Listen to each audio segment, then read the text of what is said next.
பிதாசுதன் பரிசுத்தாவின் பெயராலே ஆமென். கிறிஸ்துவில் பிரியமானவர்களே, கிறிஸ்துவின் மறுரூபம் ஜெபக்குழு யூடியூப் சேனல் வழியாக மீண்டும் உங்களை சந்திப்பதில் மிக்க மகிழ்ச்சி. நாம் ஒவ்வொரு நாளும் இறைவார்த்தை பகிர்வு செய்து கொண்டிருக்கிறோம். இந்த நாளிலும் இந்த இறை செய்தியை கவனமாக கேளுங்க. அன்னை மரியாதை போல் உள்ளத்தில் வச்சு சிந்திச்சிருங்க.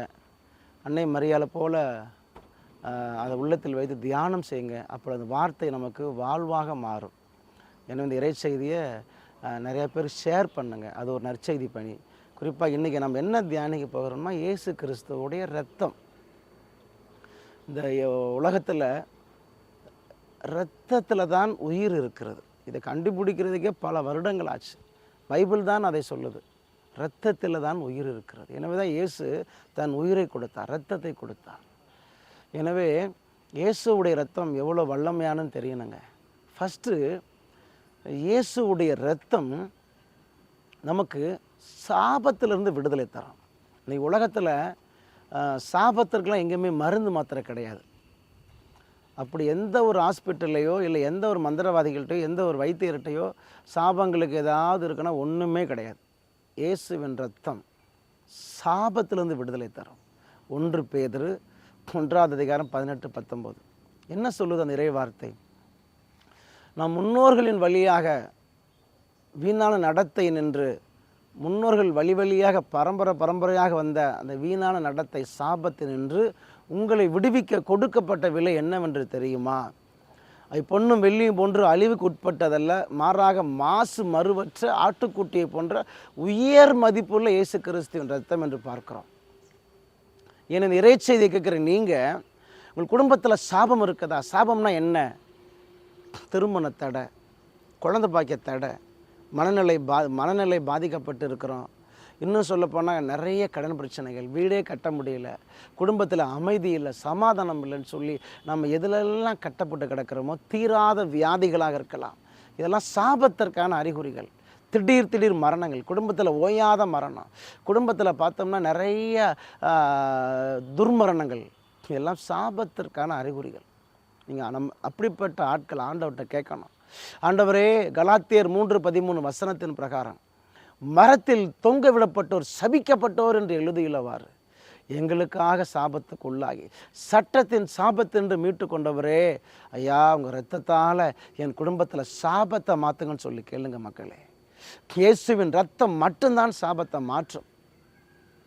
எனவே இயேசுவுடைய இரத்தத்தை எப்போதுமே நினைத்து, காயங்கள் நினைத்து, ஏசப்பா உங்கள் இரத்தத்தை என்னுடைய முன்னோர்கள் சாபத்தில் ஊற்றுங்கப்பா. என் முன்னோர்கள் வாழ்ந்த துர்மாதிரியான வாழ்க்கை, அடுத்த குடும்பத்தை அழித்து, அடுத்தவங்களை ஏமாற்றி, அடுத்த மனைவியை அபகரித்து, அடுத்தவங்க பொருளை அபகரித்து பாதிக்கப்பட்ட கண்ணீரோடு சொல்லியிருப்பான், உன் குடும்பம் நாசமாக போகும், உன் பிள்ளைகள் விளங்காது, நீங்கள் முன்னேறவே மாட்டேன்னு சொல்லி யாரெல்லாம் கண்ணீரோடு வேதனையோடு சபித்தார்களோ அந்த சாபம் உயிருள்ளதாக இருக்கும். ஏன்னா அது வேதனையின் சாபம், கண்ணீரின் சாபம், பாதிக்கப்பட்ட சாபம். அது நிச்சயமாக பலன் தராமல் இருக்காது. அப்படிப்பட்ட சாபத்துக்கு நிச்சயமாக நம்ம என்ன செய்யணும்? ஆண்டவர்கிட்ட கேட்கணும். ஆண்டவரே, முன்னோர்கள் பாவம் செய்தார்கள், நான் இன்னைக்கு வேதனையில் கிடக்கிறப்பா, உங்கள் இரத்தத்தால் முன்னோர்கள் சாபத்திலிருந்து எனக்கு விடுதலை தாங்கப்பான்னு சொல்லி கேளுங்க. ஏசப்பா இரத்தம் சாபத்திலிருந்து விடுதலை தரும். நீங்கள் ஜெபிக்க இயேசு இரத்தத்தை ஊற்றுவார்.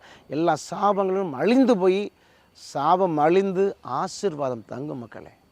சக்கரை 8:13 ஆண்டவர் சொல்லுகிறார், முன்பு நீங்கள் ஒரு காலத்தில் சாபத்தின் சொல்லாய் சாபத்தின் அடையாளமாக இருந்தீர்கள், நான் உங்களை மீட்டருள்வேன், நீங்களும் ஒரு ஆசிமொழி ஆவீர்கள் என்று சொல்லுகிறார்.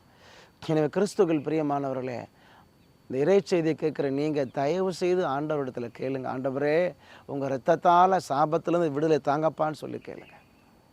2வது, இயேசுவின் இரத்தம் பாவத்திலிருந்து விடுதலை தரும். 1 யோவான் 1:7 அவர் மகனாக இயேசு கிறிஸ்துவின் இரத்தம் எல்லா பாவத்தினின்று உங்களை கழுவி தூய்மையாக்கும். ஒரு பாத்திரம் எப்படி அழுக்கு பிடிச்சா எப்படி அழுக்காக இருக்குதோ, எப்படி அதை நம்ம அந்த பாத்திரம் கழுவுற பொடியை வச்சு கழுவி பளபளப்பாக மாத்திரமோ, அதுபோல் நாம் செய்த பாவங்கள் எவ்வளவு கருமையாக இருந்தாலும், எவ்வளவு அது அடர்த்தியாக வலிமையாக கனமாக இருந்தாலும், ஏசப்பா இரத்தம் நாம் செய்த அத்தனை பாவத்தையும் கழுவும். காரணம், அவர் சிலுவையில் இரத்தம் சிந்தினதே என் பாவ அக்கிரமத்துக்காகத்தான். அப்போ நம்ம சொல்லணும், ஆண்டவரே என்னை எல்லா பாவத்திலிருந்து கழுவி தூய்மையாக்குப்பான்னு சொல்லி கேளுங்க. அவர் தூய்மையாக்குவார். நம்மளை ரொம்ப பரிசுத்தத்திலும் பரிசுத்தமாய் மாற்றுவார். எனவே ஏசப்பா ரத்தத்தை எப்படி நம்ம வாங்குறதுன்னா, கல்வாரி திருப்பலிக்கு போங்க. ஒவ்வொரு திருப்பலியிலும் ஏசப்பா உடலையும் ரத்தத்தையும் காட்டும் பொழுது கண்ணீர் விட்டு அழுங்க, கைகளை விரித்து கேளுங்க. ஏசப்பா, உங்கள் உடம்புலேருந்து வலியக்கூடிய ரத்தத்தை, உங்கள் தூய உடம்புலேருந்து வலியக்கூடிய ரத்தத்தை என் சாபத்திலையும் பாவத்திலையும் ஊற்றி எனக்கு விடுதலை தங்கப்பான்னு சொல்லி கேளுங்க. ஒவ்வொரு கல்வாரி திருப்பலியும் இயேசுவின் ரத்தத்தை கொடுக்கிற மிகப்பெரிய உன்னத ஒரு வழிபாடு. அதுதான் மிகச்சிறந்த வழிபாடு. அந்த கல்வாரி திருப்பலியில் இயேசு ரத்தத்தை ஊற்றுகிறார், நமக்கு விடுதலை தருகிறார். ரெண்டாவது, இயேசுடைய காயங்கள் நினச்சி பாருங்க. ஒரு பாடுபட சுரூபத்தை கையில் வைங்க. இல்லை ஏசப்பா காயத்தை நினச்சி, ஏசப்பா உங்கள் ரத்தத்தை என் மேலே ஊற்றி எல்லா சாபத்திலும் விடுதலை தாங்கப்பான்னு சொல்லி ஏசப்பா காயங்களை நினைத்து நினைத்து நினைத்து நீங்கள் ஜபிக்க ஜபிக்க ஜபிக்க இயேசு அவருடைய காயத்திலிருந்து வழிகிற ரத்தத்தை நம்ம மேலே ஊற்றுவார். தீராத நோய்களும் தீராத பாவக்கட்டுகளும் தீராத சாபக்கட்டுகளும் அழிந்து போகும். எனவே கண்களை மூடி நாம் ஜெபிப்போம். மகா பரிசுத்தரான ஆண்டவரே, விண்ணுக்கும் மண்ணுக்கும் ஆண்டவரே, உங்கள் சமூகத்தில் கைகளை விரித்து ஜெபிக்கிறேன்.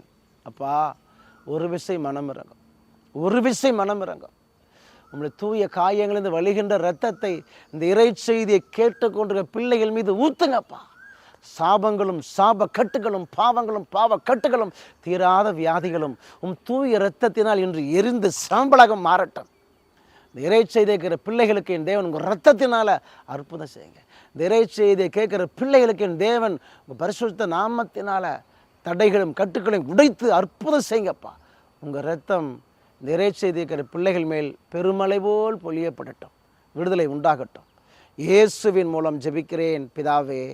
ஆமேன், ஆமேன், ஆமேன்.